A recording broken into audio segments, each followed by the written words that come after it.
Emperors of the past have made themselves all-powerful and ever-present, stretching across the world, no boundaries or borders holding them back.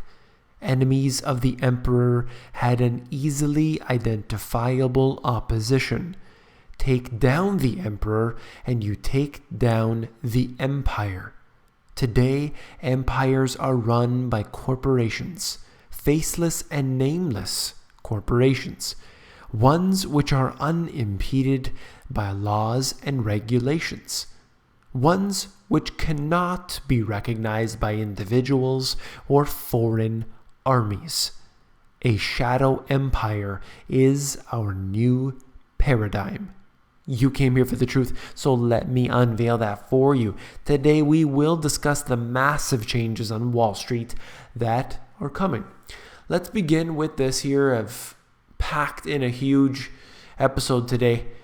For almost 150 years, Goldman Sachs has been the go-to bank of the rich and powerful, but now Wall Street Titan is opening up to the masses on Main Street by offering online savings accounts for as little as $1 on deposit. And basically they're saying that, look, Goldman Sachs isn't doing as well as it once did, so they need to open up to new avenues, new streams of income, and they believe that getting into the average individual is a way to bring in more money. I believe this is just another scheme by the global architects to have individuals, small-time individuals, to pour their money into these bank accounts, essentially to later rob it. That's for sure.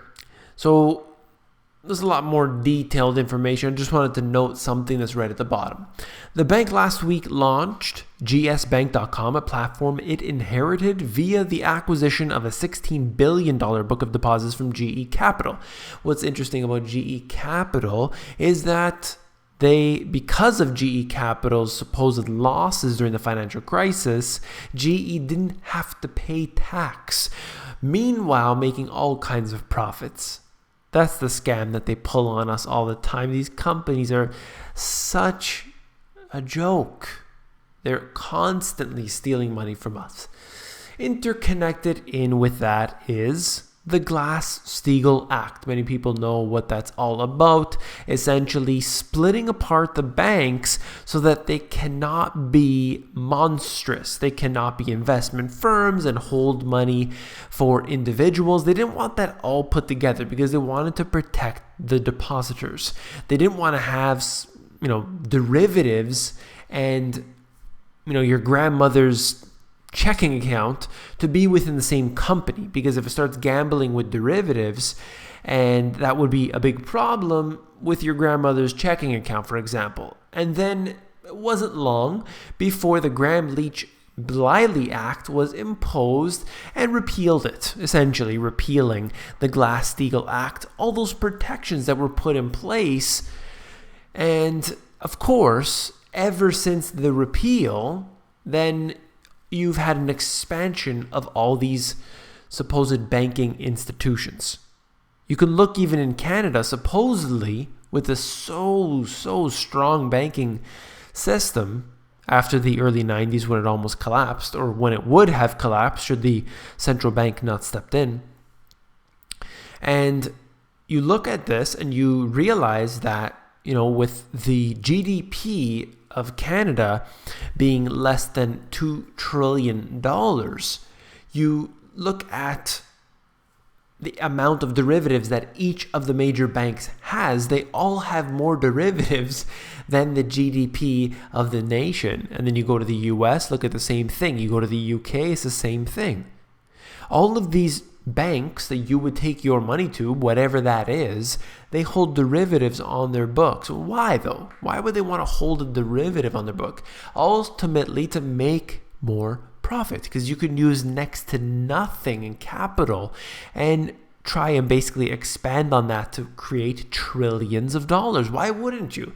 You know that because your institution is going to be backed up by the central banks in one way, shape, or form, why not do it?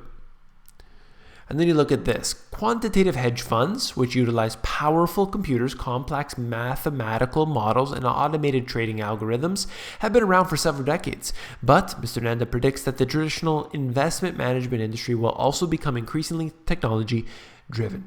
This is out of the Financial Times. If you want to know about quants, as they call them, and you want to know about the algorithms and everything like this, one book that I recommend reading, a very easy read if you don't want to get into the details, is Michael Lewis's books. And you can see The Big Short, for example. You can watch the movie if you're not into reading as well. And these are basically simplified ways to learn such complicated subjects, at least the basics. And you can try to understand not what's behind the backgrounds there, because if you actually see some of the calculations, the formulas that they use, it's hilarious. I've shown you here on the channel before, but basically you're looking at things so complex that no individual could ever figure them out. That's the point of all of this. So how then do human beings work with this data? And the fact is that they don't. It's all run by computers. And he said this: having a human is still important. Humans aren't going to be completely replaced, but they will be mostly replaced. So all of these individuals, the CEOs, and you have all these analysts in the financial industry, their job right now is in jeopardy, because they're specifically going for these mathematical formulas and everything like this to replace individuals, because they believe that the analyst or the trader or whoever it is going based on certain formulas to begin with anyway.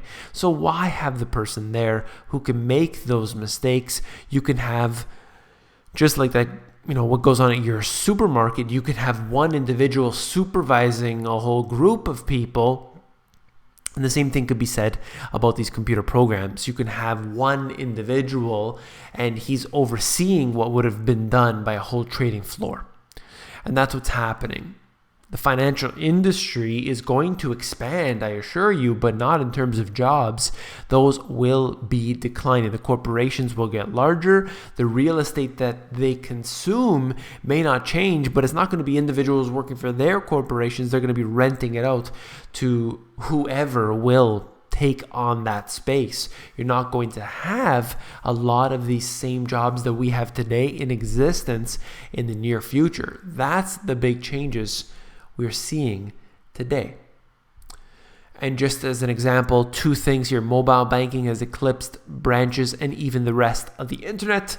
And you're looking at basically out of the UK, and this is out of Canada, online banking surpasses branches.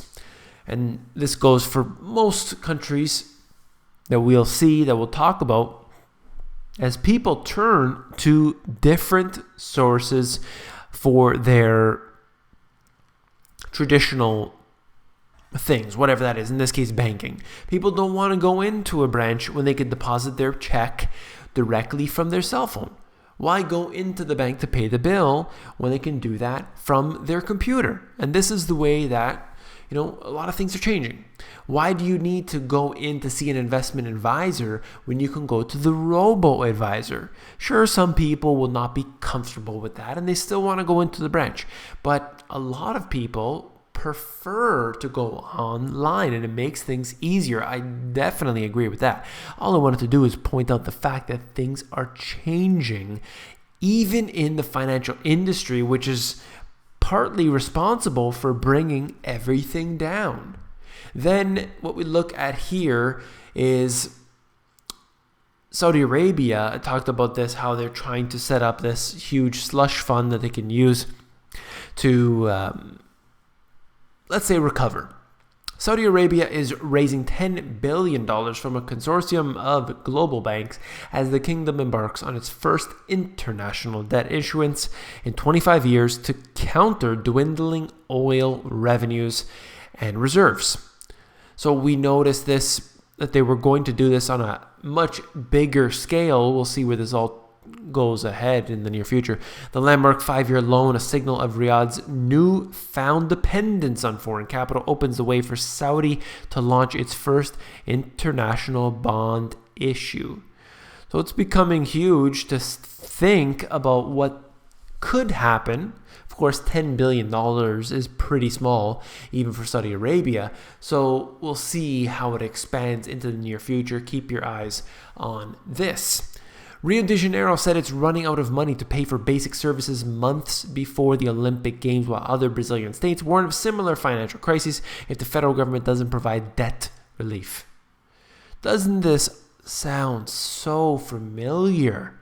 We are seeing this even in the US with different cities, different counties and states calling for some help. You're not seeing that necessarily right now in the news too much, but the problem is still in existence. Nothing has changed. 6 state governors and representatives from Rio de Janeiro said on Tuesday that their fiscal woes are forcing them to make cutbacks that could lead to a breakdown of social services. You will see this in every major city around the world. As poverty increases and unemployment increases, people will panic. Switching gears, White House set to release secret pages from the 9/11 inquiry. I covered this just recently, and I believe that they will either redact a lot of it or they'll whitewash it, or it's not going to be everything that we were intended on seeing. So this is something that I'm interested to see regardless. And then it said they'll likely soon release at least part of the 28 pages. What does that mean? Why are they only releasing part of it?